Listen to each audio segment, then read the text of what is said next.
Hey, John, thanks Hey, for Mark. checking in. How's Sure. everything going over there?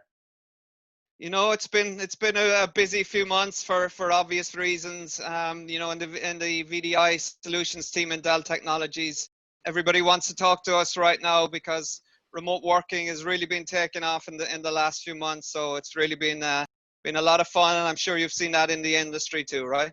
Yeah, John, this is the year of VDI. Finally, right? I mean, You know, how long have we been waiting for it, right? When I spent the last couple of hours looking for my Year of VDI T-shirt so that I could wear it for this conversation, Mark, but I couldn't track it down. What could I say? So no, it is so true. I mean, we've talked about it for years, right? And we've seen VDI be used for amazing use cases or deployed to a certain persona, and it works well. This whole remote work has really been that catalyst, and there is no question. I imagine the inbound requests you get and what customers are doing with VDI just has to be fascinating.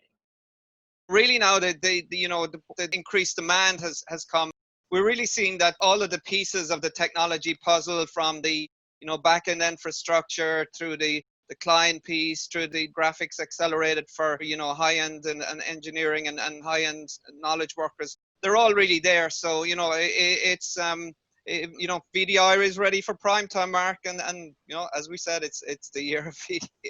Yeah, no, it's true. One of the questions that I've been seeing a lot through our kind of customer contacts are this whole notion of VDI with VPN, without VPN. Does it replace it? Does it become a big bottleneck for VPN? Are you seeing that type of kind of inbound request from your customers as well? The conundrum that customers are faced with is whether they let their customers keep their laptop and have their data on it and just extend the network through a VPN, or do they go to a VDI kind of based environment where the data resides in the data center. And what we're seeing a lot in these conversations is the need for flexibility. There's no one size fits all. And things like VPN concentrator can become a bottleneck, for example. Security obviously is something that's becoming very important for customers. Always has been. But if there's all of these corporate laptops out in the wild with a lot of data sitting on them, then that's creates a lot of security risks. So a lot of customers with a high interest in security are looking at VDI to avoid those kind of security risks. The other one I'm super interested to kind of last question for you is this notion of VDI has traditionally been thought of being deployed on-prem with infrastructure. IT organization has to own and manage. It's been littered with years of maybe complexity with that has gotten simple. But then there's this notion of, well, what if I take that VDI deployment, can I consume it more as a cloud service, off-prem in some type of other cloud CSP type of data center? Is that I'll say a play that you see customers asking about? And I'm just interested how that fits into this thinking, how people may rebuild going forward.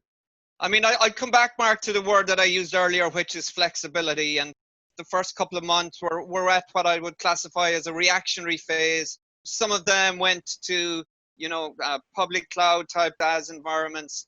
But then as they move to, a more planning and evolutionary phase, what we're seeing is, that they're looking at, they're seeing issues around data sovereignty and around the price of those environments. And they're looking for, maybe that the cloud economics type consumption model pricing, but also want the security and data sovereignty of on-prem.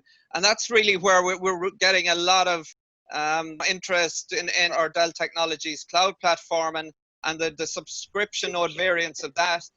Where customers can really have the best of both worlds. They can have the cloud economics, but they can also have the security of the on-prem.